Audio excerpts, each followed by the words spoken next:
अस्सलाम वालेकुम नाज़रीन, मेहरान टीवी में भलीकार मां हां मुबशर सोलंकी। आऊं आहियां पेरिया गुल। सब खां पहिरीं हिकु नज़र हेडलाइंस ते। नायब वज़ीर आज़म ऐं परॾेही वज़ीर इसहाक़ डार चयो आहे त ॾखण एशिया में अमन ऐं इस्तेहकाम खे संगीन ख़तरा दरपेश आहिनि। भारत पाणीअ खे हथियार तौरु इस्तेमाल पियो करे। अॻुवाट इतला ॾियण खां सवाइ चिनाब दरिया में पाणी छॾियो वियो।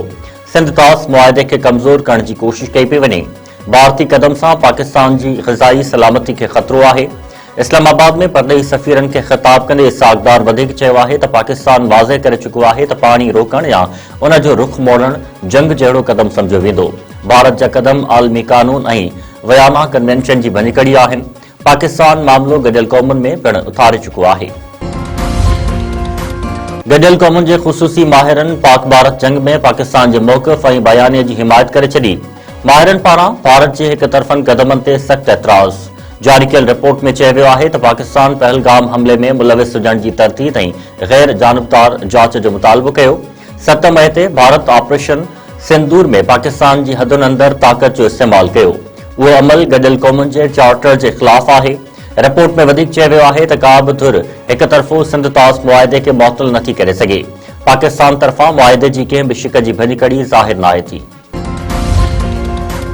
सदर आसिफ अली ज़रदारी तारिक जहांगीरी खे जज जे उहिदे तां हटाइण जी मंज़ूरी ॾेई छॾी।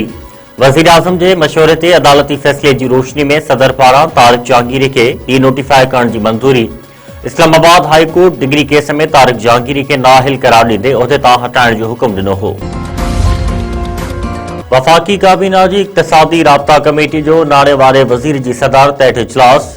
बिजली विराईंदड़ कंपनियुनि लाइ 200 अरब रुपयनि जी मंज़ूरी।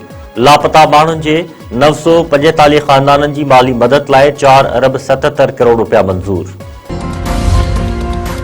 मेहड़ वाक़े जे केस में दादू जी अदालत में ॿुधणी। इल्ज़ाम हेठि आयल MPA सरदार चांडियो ऐं बुरहान चांडियो अदालत में पेश।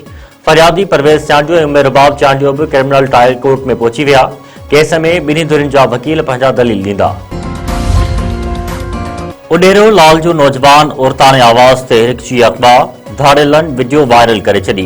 ॻोठ बचल वरिया जो रवासी अमीर अली वरिया 2 ॾींहं अॻु घरां निकिरण बैदि लापता थी वियो। नौजवान जी वीडियो वायरल।